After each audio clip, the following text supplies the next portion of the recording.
Omar nos va a presentar su tema de tesis de doctorado. Bueno, sus directores de tesis son el doctor Víctor Hugo Ponce Ponce y su servidor. Él está haciendo su tema relacionado con Software Defined Hardware Reconfigurable Architecture for Artificial Intelligence Acceleration. Me estaba volteando más a la cámara. Bueno, Omar es alumno de tercer semestre. Adelante, Omar. La importancia de la investigación se debe a, como todos ya sabemos, la parte de que las arquitecturas actuales están alcanzando su potencia máxima. Estamos llegando a los transistores, ya no se pueden hacer más chicos, entonces estamos explorando nuevas soluciones para poder acelerar algoritmos de inteligencia artificial. En este caso, esta investigación, el tema de doctorado es para aceleradores de punto fino o aceleradores que utilicen la mayor parte de los elementos lógicos de una FPGA para poder acelerar operaciones de procesos de inteligencia artificial. Aquí se tiene una tabla de lo que sería las tecnologías actuales. En este caso tenemos la programabilidad fuerte, la programabilidad baja y los tipos de tecnologías que tenemos, procesadores ASICs, chips reconfigurables y dispositivos lógicos programables. En este caso lo que proponemos se encuentra en un punto medio, entonces voy a continuar. Aquí tenemos la arquitectura propuesta. En este caso tenemos un dispositivo en el cual se van a almacenar el datapad y el controlador y que van a controlar todo el proceso de aceleración. Bueno, aquí tenemos más profundo lo que sería la arquitectura, que contiene elementos de procesamiento lógico que son controlados por el datapad, en el cual se configura lo que va a ser la arquitectura, que va a controlar y va a reconfigurar todo nuestro arreglo de elementos que tenemos. Mediante archivos, para este caso se utiliza una tecnología especial de Xilinx, que es CDFX, y se utiliza un FPGA que trae aparte un procesador ARM, con el cual podemos enviarle las operaciones de un lado del procesador al FPGA para que las realice de manera veloz y poderlas regresar al procesador ARM. Para esto necesitamos ayuda de un compilador que se está desarrollando, el cual realiza lo que es el modelo, el código lo transforma, lo particiona y realiza el mapeo de las operaciones para poder utilizar los elementos de procesamiento lógico que se definen en la parte del FPGA para poder utilizarlos de la mejor manera y aprovechar sus ventajas.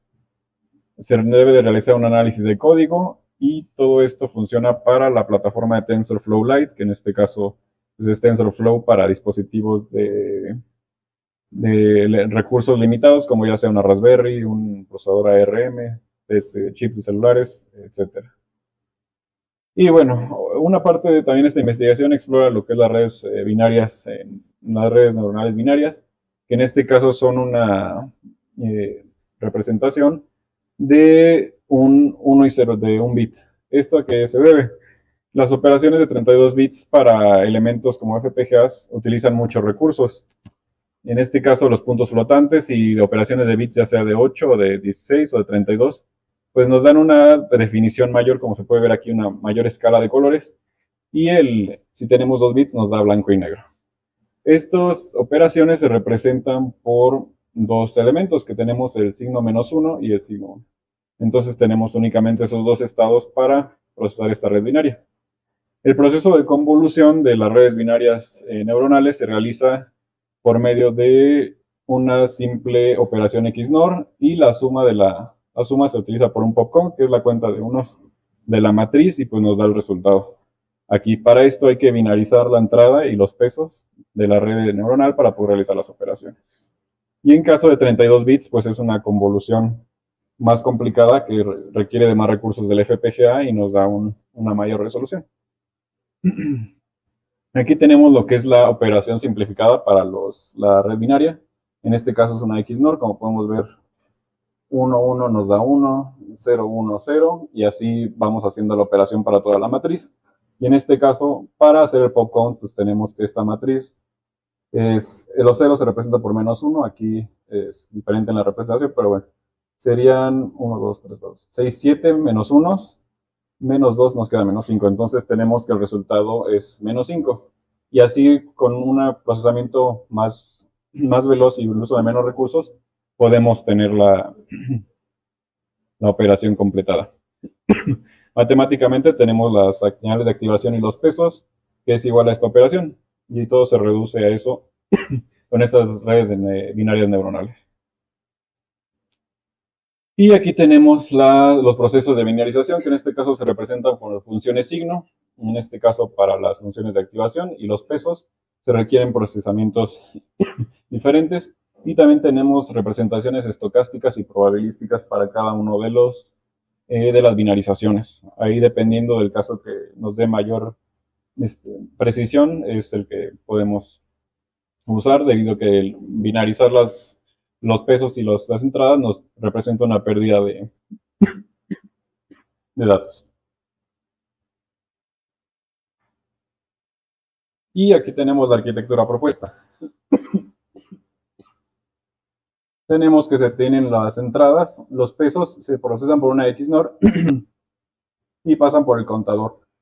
Se normaliza por una simple comparación y se selecciona la capa o la capa que se tiene de la red neuronal. Acá tenemos una explicación mejor.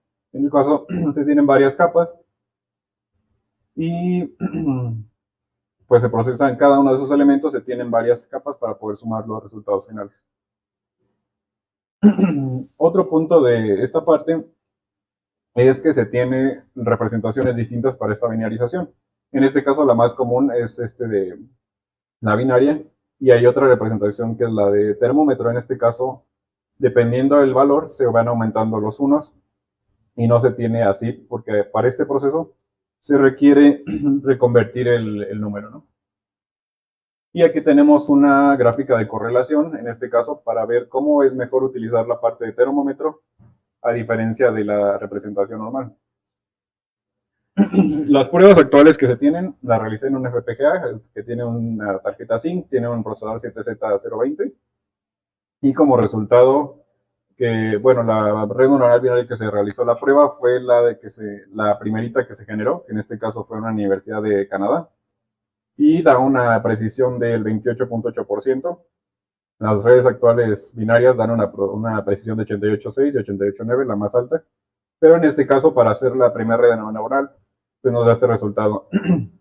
Y como podemos ver, la potencia consumida es bastante baja. En este caso, a la red que se realizó en el FPGA hay que realizarle mayores mejoras, porque es la principal, es la base, la que inició todo. Entonces, la meta es llegar a una precisión de este porcentaje, que sea 89-80%, para poder ser utilizable en los procesadores. Y aquí tenemos pues más representaciones de la arquitectura, que en este caso pues se puede ver que son todas las compuertas, las entradas, el pop count y las sumas de los vectores.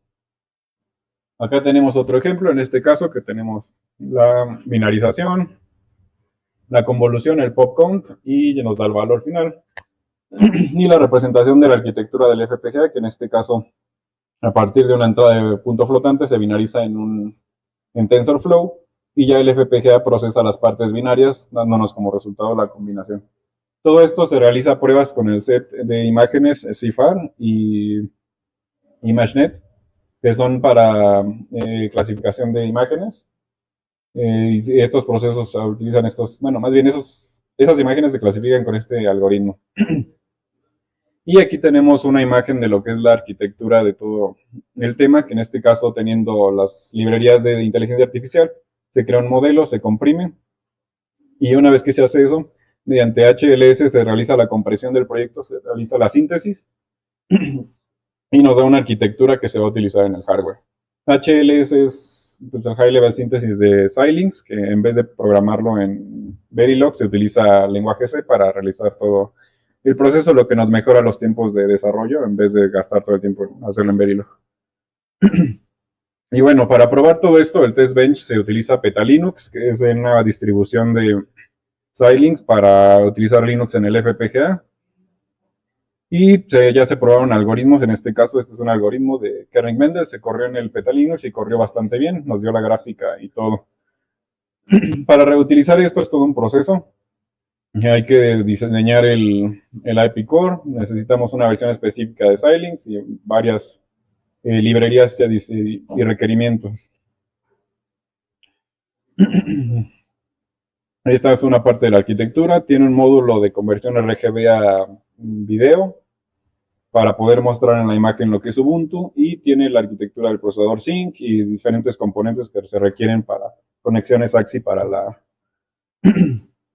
para poder utilizar los puertos de USB, para utilizar el JTAG y el debug y otros puertos requeridos. Se exporta al hardware y en el SDK de Xilinx pues, se agregan más especificaciones para poder compilar una versión específica para la tarjeta. Nos da como resultado un archivo, que ese archivo se va a utilizar para generar el archivo de PetaLinux. En una máquina virtual corremos PetaLinux y podemos configurar todo el sistema del procesador Sync. En este caso agregarle componentes como HDMI, memorias, etcétera. Vamos a hacer un boot en una tarjeta SD, entonces seleccionamos que va a ser una tarjeta SD, seleccionamos el kernel de Linux, seleccionamos el soporte a tarjetas gráficas, tenemos varios soportes a diferentes cosas, drivers, aquí seleccionamos todo y pues continuamos con la configuración. Nos genera dos archivos que son el booteable y la imagen, y aparte hay que montar todo el Linux, que en este caso era Jessie, era algo así se llamaba el sistema. Lo montamos en una tarjeta SD y pues ya tenemos corriendo en la plataforma lo que es Ubuntu para probar el test bench de las redes neuronales binarias. Aquí hay una imagen ya corriendo la interfaz gráfica, el FPGA. Entonces ya está corriendo, y sobre eso hay que sustituir los paquetes de TensorFlow sobre el sistema de archivos para poder correr TensorFlow en el FPGA, y una vez eso también hay que agregarle TensorFlow Lite para poder tener el procesamiento de dispositivos de menor recurso. Aquí con TensorFlow Lite pues podemos ver que se pueden utilizar diferentes funciones propias de la librería. Estas funciones se van a reemplazar con la arquitectura de redes binarias y otras arquitecturas. Y bueno, ahí se tiene lo que es el procesamiento. Ahorita, y DFX. DFX lo que permite es configurar el FPGA con pequeños archivos binarios. ¿Qué quiere decir esto? Que en el compilador, a partir de leer el modelo de Machine Learning, lo que va a hacer es compilarlo y generar un archivo DFX que se le va a enviar internamente por Linux al FPGA para poder configurarlo y poder utilizar la mejor arquitectura para procesar lo demás. Aquí tenemos que se tienen estos pequeños archivitos que se envían al FPGA.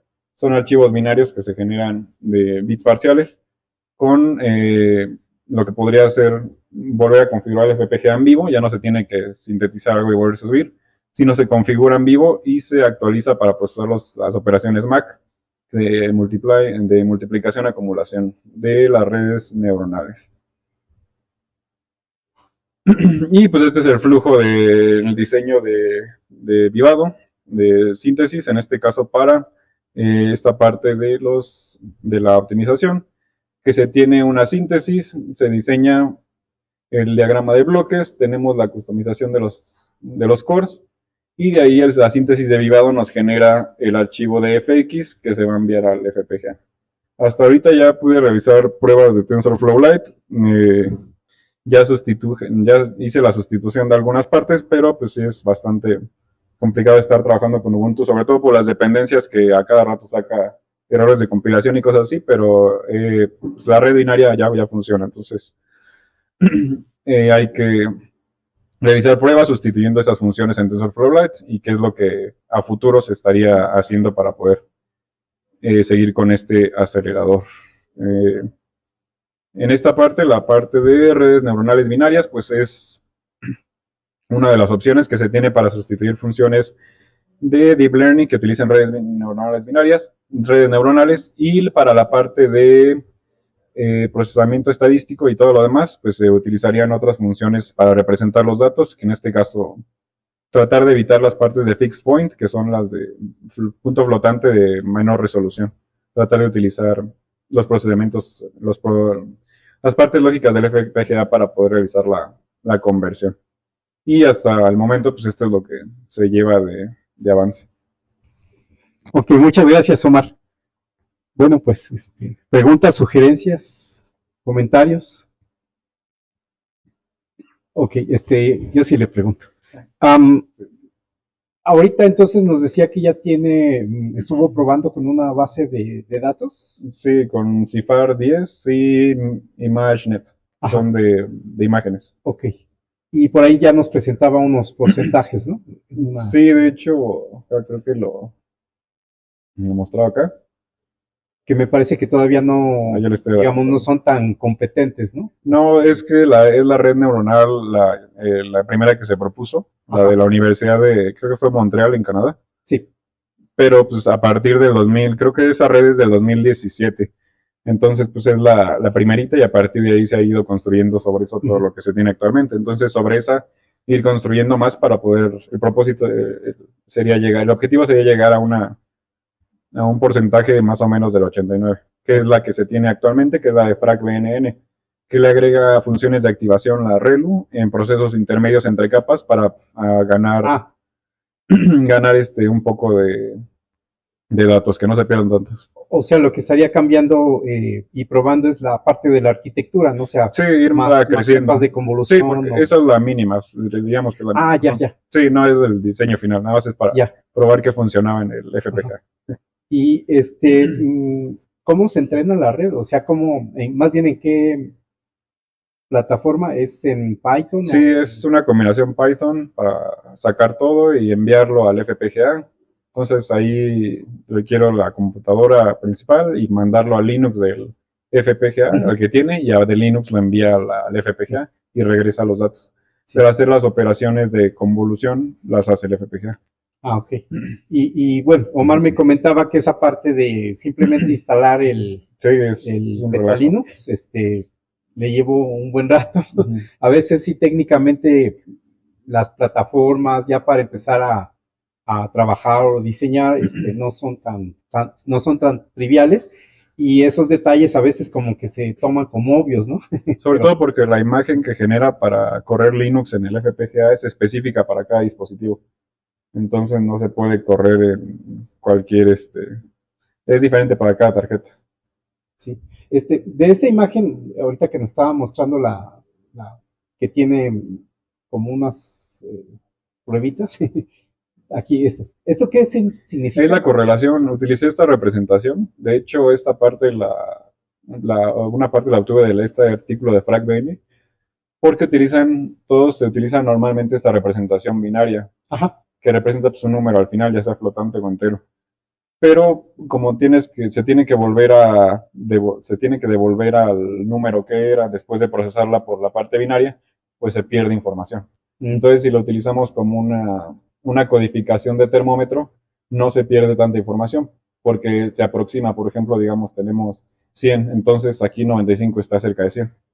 Entonces, es más difícil de una representación binaria llegar a esto que llegar a simplemente 100. Porque tenemos un termómetro de 3. Sí, y por lo que entiendo... Y esta es la gráfica de correlación. Aquí tenemos que está más dispersa en la parte de los fixed point, y en la parte de termómetro tenemos una menor pérdida de información. Ok. Entonces, ahorita, digamos, todavía es como afinar esa parte del... Sí, hay varias partes de afinar para la parte de la red binaria y también para la parte de integración. Ajá. Y ya entonces comenzar a hacer más pruebas, ¿no? Sí, para ir mejorando. Sí, el sistema, irlo mejorando para que logremos el objetivo de mayor precisión sobre ese set de imágenes de Cifar y de ImageNet, que es la que todos los artículos están probando la red neuronal. Ah, ok. Sí, pues ahí la recomendación es entonces primero ir siguiendo como los artículos e irlos tratando de reproducir dependiendo pues de la arquitectura y las diferentes características que se presenten, ¿no? Bueno, muy bien. Pues le damos las gracias a Omar.